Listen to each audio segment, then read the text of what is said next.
This is Plan A and is basically trying to follow recommendations from the hospital and the rehabilitation center on what will make your life easier in terms of getting over a knee replacement surgery.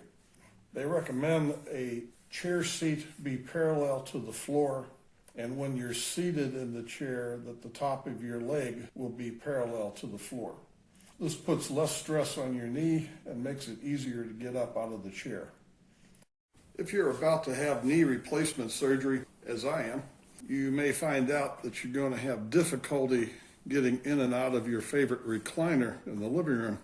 When I sit in my recliner, it kind of leans back a little bit so that the seat is not parallel to the floor. So in order to level the seat, I had to bring the back of the recliner up 3 inches. Then the front, in order to level my leg with the floor, I had to come up 2 inches. So it's a total of 2 inches in the front, and I wanted 5 inches in the back. Using available material, I got my 2 inches in the front, only got 4.5 inches here. That was close enough. My chair is 2 runners that the chair sits on, and it's a little more narrow at the back than what it is at the front.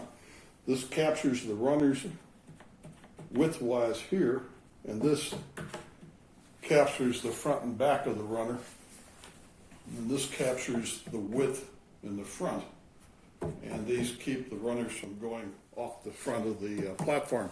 Now, in order to keep that chair from possibly tipping over backwards, like if you have an overzealous, loving German Shepherd that takes a run for you and jumps in your lap without you asking him to, there's a board that runs across between the 2 runners, and when you put the chair in here, you slide it back and it'll go under here.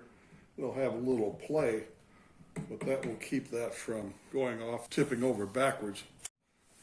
I made this out of some existing 2x6s that I made a project out of. I didn't need any more, and this piece of OSB.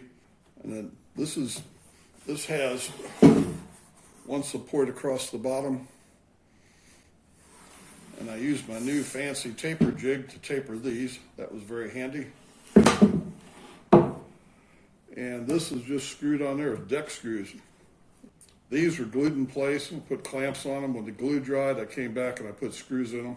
And this is glued and screwed. And that's it.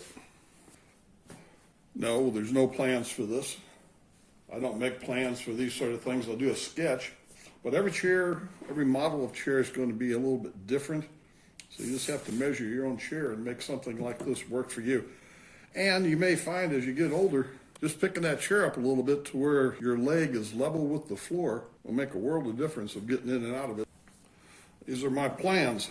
I wanted to raise it 5 inches in the back and 2 in the front. I know the overall width is 20 inches, so I make it 20.5. The front was 22. I wanted it to be 22.5.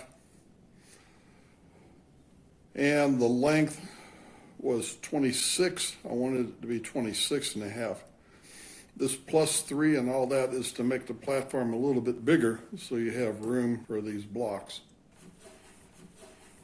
You want to sand this down, round over edges, and spray paint it. I rounded the edges a little bit just so I don't get splinters. I don't intend to finish this any more than what it is.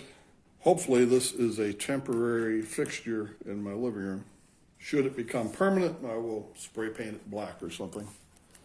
Here you can see the spacing between the runners is a bit more narrow than the front. And this is that board that I'm trying to capture with those 2 blocks to keep the chair from tipping over backwards. I raise it up until this is sitting on top of this block. And then I gently slide the chair backwards, which allows this piece of wood to go under the stop block. And then these will drop down into that pocket. I made my base to follow these recommendations and to see how I liked sitting in the chair after doing so. Plan A was a failure as far as I'm concerned. The chair was uncomfortable to sit in, and raising the back of the chair, the 3.5 inches It changed the geometry of the way the springs work in the chair as designed and built at the factory. Plan B, I cut the incline of the base down.